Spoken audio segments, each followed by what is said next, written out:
Eu ia, gente, nesse ato 4, falar T de traduzir. Mas ele apareceu agora, não sei o que, do nada, e ficou falando do TikTok. Então, qual é o 2024, TikTok, ciência, TikTok. Com vocês, Orlando, TikToker. Não, eu sou incompetente em relação aos TikTok. Só que neste número da revista FAPESP, né, tomei conhecimento da riqueza de iniciativas que ampliam de uma maneira tão forte a ideia de janela que eu fiquei abismado.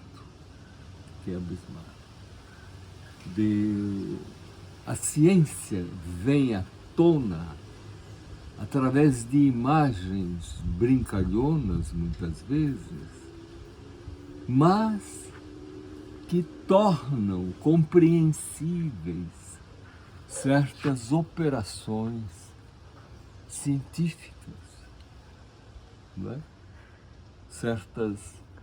Uma operação científica, resumindo, corresponde à ideia de se então. Se faço isso e aquilo, etc, pode dar tal coisa. Eu pego um problema e tento resolvê-lo através de várias tentativas, de modo que o se então opera permanentemente. Já se você quiser janelas filosóficas, não é bem precisamente o se então que opera. Ele aí trabalha com conceitos que não se solucionam como se então. Dá um Por exemplo. exemplo, vou dar um exemplo. Se você opera no interior de uma noção, você tenta desenvolver uma frase que precisa dessa noção, mas não será uma frase que se resolva com essa operação do se então. Ela implica um processo de compreensão que também não é o da compreensão cotidiana, tal como, por exemplo, se eu ponho a mão na água fria, eu vou sentir frio. Não. Por exemplo, tomar o frio como ocasião de uma viagem do pensamento, por exemplo, relativo a mudanças do clima e mudanças que te levem por um caminho tortuoso a respeito da ideia de afetos. Aí você pergunta, mas precisamente o que vou entender como afeto? Não é um ser então. Não é assim. Se eu olho um coco caindo, eu digo, se o coco cai, então precisando sair de baixo. Não é bem assim. A filosofia, ela precisa de vários coqueiros ao mesmo tempo, operando visões esquisitas às vezes, sim. Pode entrar um volume colossal de memórias, de coqueiros, de alhures. E aí, o que posso fazer com esses coqueiros de alhures? Também não posso fazer uma simples história. Mas simples, eu digo, respeitando os historiadores, histórias magníficas. Olha, veja bem, quando você sente no mar certos sinais, ué, que é aquilo? Aquilo é uma folha vegetal, olha, então estamos mais ou menos próximos de uma... Que nome daremos às terras que vamos descobrir? Então, aí já está entre a ciência e um jogo de história com compromissos com o país de origem, com compromissos com religiões, também é outro campo. Você sabe que o TikTok, voltando lá atrás, no comecinho, eu achava que era mais para dança, sinceramente, porque eu não vejo muito. Eu sei que a geração da Luísa vê muito e que é uma coisa famosa, mas interessante você ter trazido o TikTok. Como janela para aprendizados. Isso que essa molecada aprendendo a fazer, está até não só ganhando dinheiro, como enriquecendo técnicas de aprendizado. Não há dúvida sobre isso. E uma outra nossa letra de hoje era J mesmo, de janela, que é um pouco mais... Quer falar um pouco mais, apesar de você ter falado? Sim, de certo modo, é um tema, a janela, que não é bem tema, ela é uma palavra que implica uma riqueza de coisas. Por exemplo, em arte, não é? Lembra de um Chico Buarque romântico? Ela estava triste na janela, na época de nascimento de filhos de gente que tivesse por volta de quase 30 anos, 20 e tantos anos, que davam nomes às filhas, que começaram a dar nome, inclusive, da heroína de uma das músicas do Chico, que estava triste na janela. Chico abandonou essa tristeza, certamente, ao longo da carreira. Então, mas não é o estar triste na janela que valoriza simplesmente a janela. A janela é a abertura para mundos. E isso foi de tal modo forte que você encontra, por exemplo, o aperfeiçoamento dos computadores. Ele é avaliado muitas vezes pelo mundo de janelas que ele abre, diminuindo o tempo de trazida, de incorporação de imagens. Por exemplo, eu vou dar um exemplo que um grande professor da USP deu Quer ir lá para dentro? No número da FAPESP, que é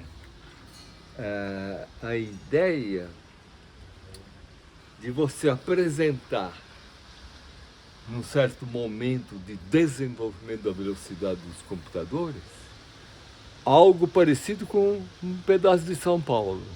Agora, numa velocidade equivalente, numa velocidade mais acentuada, você põe o universo, você põe o planeta inteiro no campo de dados, te informando durante Vem cá, tá muito escuro. Ou aqui, que é meio zoado, mas tudo bem. Então, você tem essas... Olha aqui, ó. Isso é uma janela que dá à paisagem outra cor. Olha só. Estou vendo algo assim mais tênue através do... Eu já abaixo. Tá piscando, piscou e apagou. Apagou. Essa... Será que... Não, vou cortar ou vou deixar? Não, pode cortar. Então vai. Deixa. Borda. Vamos borda. vamos pular da janela. Depois qualquer coisa a gente volta. Borda, olha, é importantíssima a borda.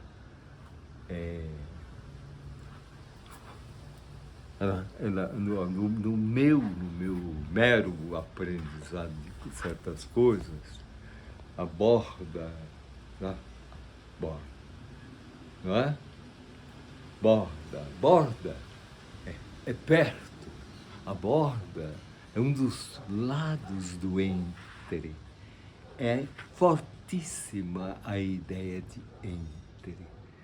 Você descobre isso nos apertos conceituais vividos por filósofos. Por quê? Porque o que ele busca foge pelo meio, foge pelo entre dois, pelo entre muitos. Isso é o quê? É bordejar, é estar nunca satisfeito, pelo menos, na posse da coisa. Não há essa posse da coisa. Há uma espécie de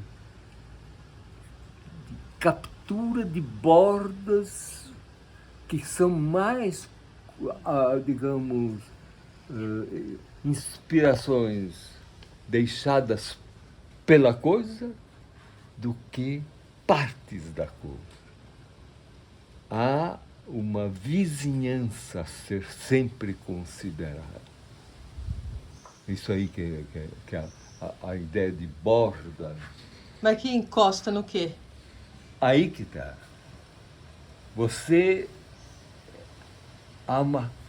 É como se, não é? A imanência pedisse sempre uma espécie de caminhar pelo intervalo. Portanto, está sempre bordeando, está sempre a borda, navegar o pensamento como uma navegação que corre os seus riscos a cada instante. Você nunca está na posse de. Por isso que algo é pensado não unicamente por um conceito, é por uma chuva de conceitos. Por algo sempre precisa de uma coparticipação de conceitos que são como que prisioneiros, de certo modo, da vibração dos problemas encontrados nas bordas. É essa a sensação que dá quando você está pensando filosoficamente. Não é posse, não é perda, é um estar estando, sempre como um ir, que não captura de vez, não entrega a coisa como já resolvida. Por quê? Porque o que vibra no jogo dos conceitos é pulsação problemática. Por isso que se diz, um filósofo não é isto ou aquilo, ele é o servidor de uma problemática que o toma. Ele é o tomado. Então, quando ele se aproxima, não é um chamamento simples e nem uma pirueta, digamos, teológica, não é isso.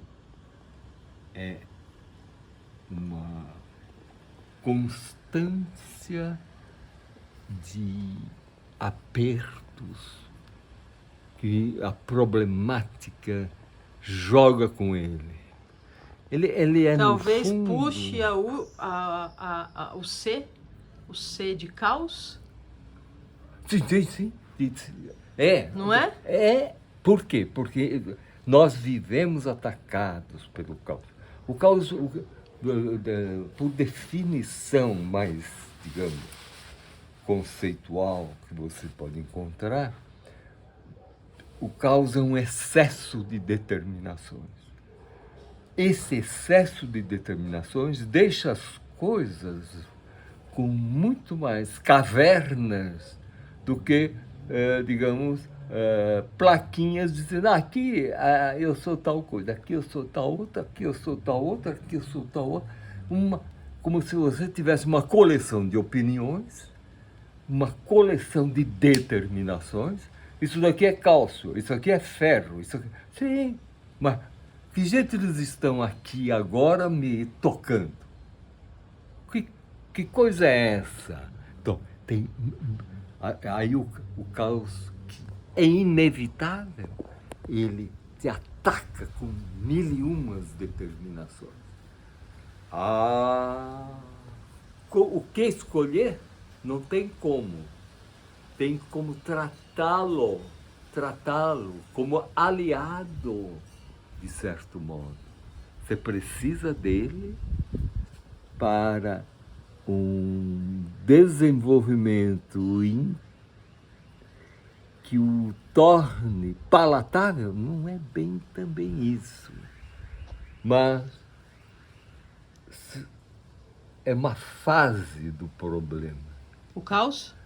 Não, ele é a permanente chuva de determinações. Então, o universo todo é caos.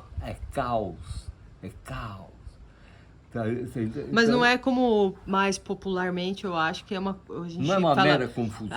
o caos é uma coisa ruim. Minha vida tá um caos. Não. Então não é isso, né? Não é é esse bombardeio. caos. Ele é, digamos, um bombardeio permanente de determinações. De repente, um estalo ali, outro estalo ali, outro estalo ali. Você tem uma sensação do caos nas pesquisas meteorológicas. Essa dá a impressão da caótica em que vivemos. Por quê? Porque nós somos sempre tomados por mobilizações, não é? Por movimentos, não é? Espaciais, temporais, permanentemente. E o que é estar, então, por aí? É estar justamente nessa dinâmica que acaba por cair em você, enrolar você em campos problemáticos que você pode ou não selecionar de quando em quando, escolhendo um campo para, digamos, fazer uma travessia. Né? Você faz uma travessia, por vezes, durante um tempo, numa das janelas que você abriu nesse campo, e outras vezes em outras janelas e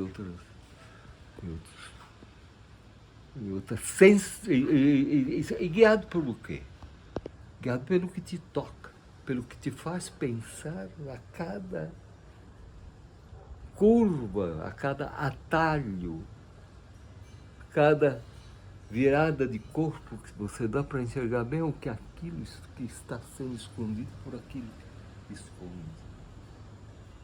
O que, né, não pode é cismar e paralisar a realidade para ter segurança mental a respeito da rica variabilidade do real. Então, por isso é que é inevitável você pensar o real no jogo simples dos atuais. Se você quiser aprisionar o real no jogo dos atuais, você reduz demasiadamente o seu campo. Ora, uma problemática vital não vive assim, não vive recolhendo simplesmente os micro-reais para os micros atuais, para dizer a realidade é essa, esse pedaço desse tijolo. Não. Por quê? Além dos atuais, o real tem fugas, o real tem um jogo de passado e futuro, ele tem um jogo esquisito, ao qual você pode dar o nome de virtual. O real é esse misto de atuais e virtuais.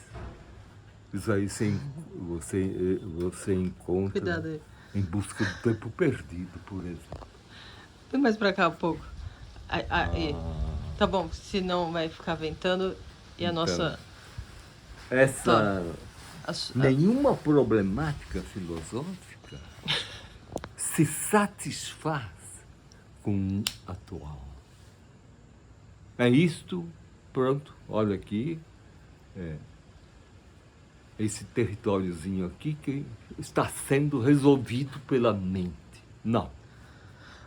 Uma coisa, são 21 minutos, já tá na nossa média, mas como o T não era de TikTok, e apesar de ter sido legal, a gente começar esse ato 4 com TikTok, fala só um pouquinho de traduzir, que era a palavra escolhida.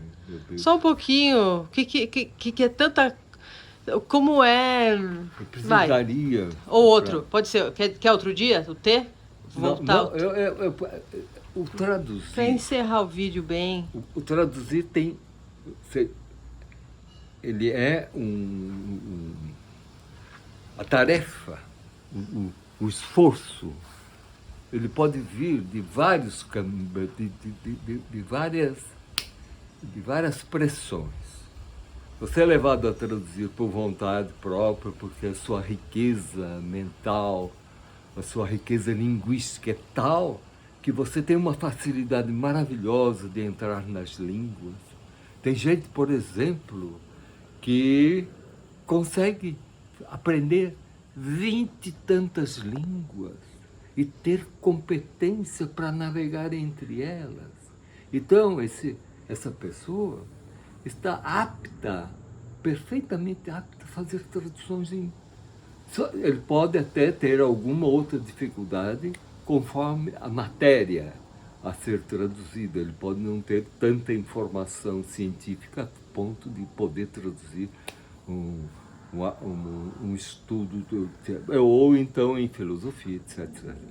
Mas, quando você é convidado, por estar se envolvendo com determinado campo teórico, campo literário, etc., a traduzir um livro para a sua língua, você ou está em literatura, ou está em ciências humanas, ou está em filosofia, conforme o seu trabalho mais constante,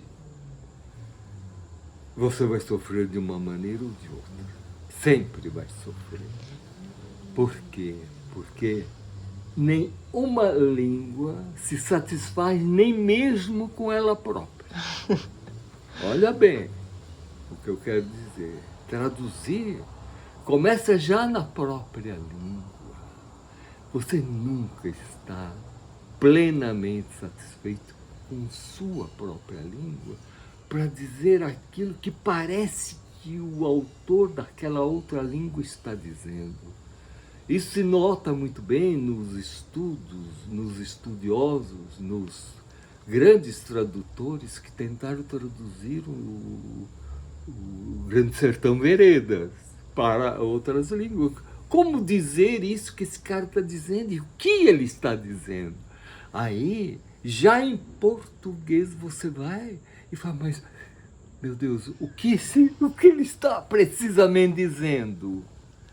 E outra coisa, você não vai traduzir com muita precisão, porque a navegação da literária, o elan literário, o fervor literário. Olha os termos, qual deles? Com qual eu vou ficar? Com qual termo ficar na admiração? Então, é muito grave o julgar um tradutor. É muito difícil, a não ser que o pequeno erro seja um forte erro, uma evidente erro. E para curiosidade também, para a gente encerrar, como tem sido tanto tempo coletivo e pessoal dedicado a traduzir para o português a obra do Deleuze? Esses anos todos, essa vida toda. Primeiro, uma emoção muito grande. Uma emoção muito grande. Eu falei, não vou conseguir traduzir diferença e repetição. Eu tinha lido o livro que foi publicado praticamente no mesmo momento, porque era a segunda tese dele, a tese que acompanha a tese principal, que era Spinoza e o problema da expressão. Problema da expressão? Mas isso daí já me assustou. Pô, quer dizer que a expressão é um problema, cara. Então, como traduzir a palavra expressão? Expressão, sim. Mas o que esse cara está chamando de expressão? Problema da expressão, e ainda com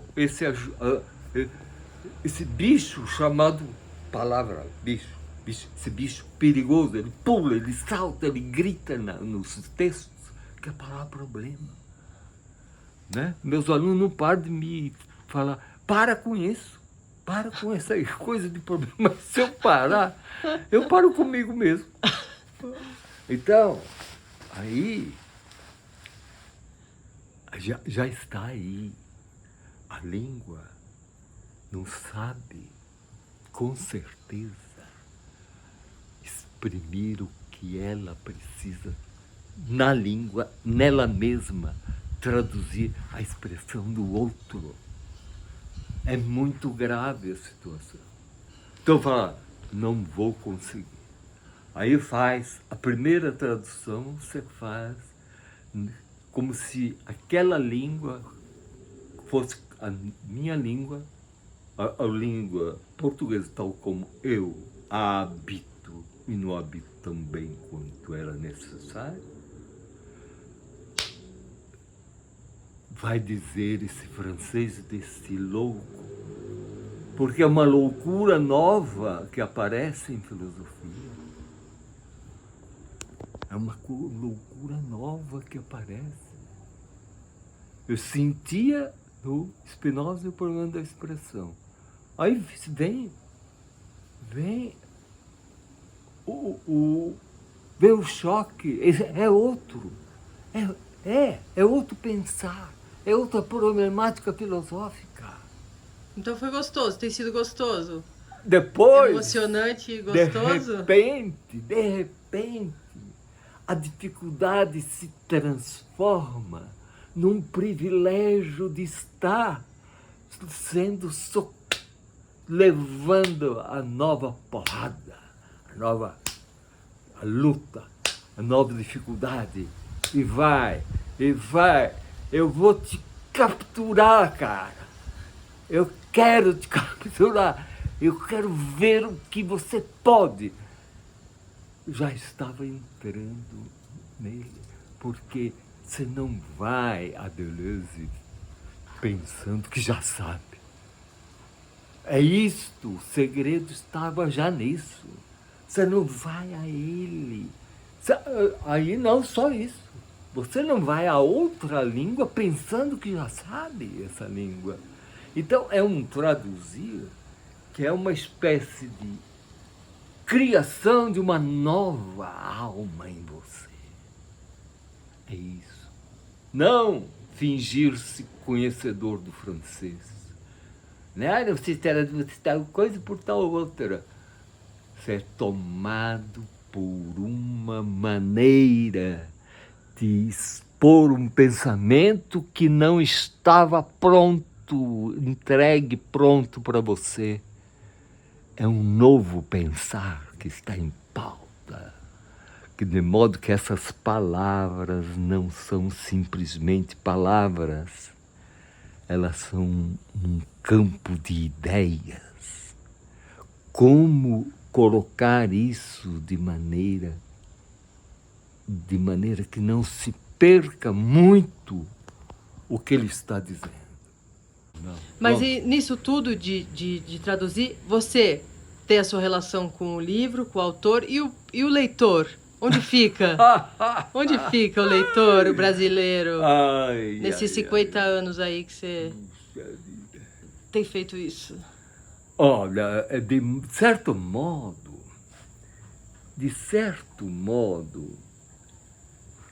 eu me senti assim. Se eu estou vivendo a experiência de uma transformação literária, no sentido da letra que eu estou enfrentando, e uma aventura do pensamento,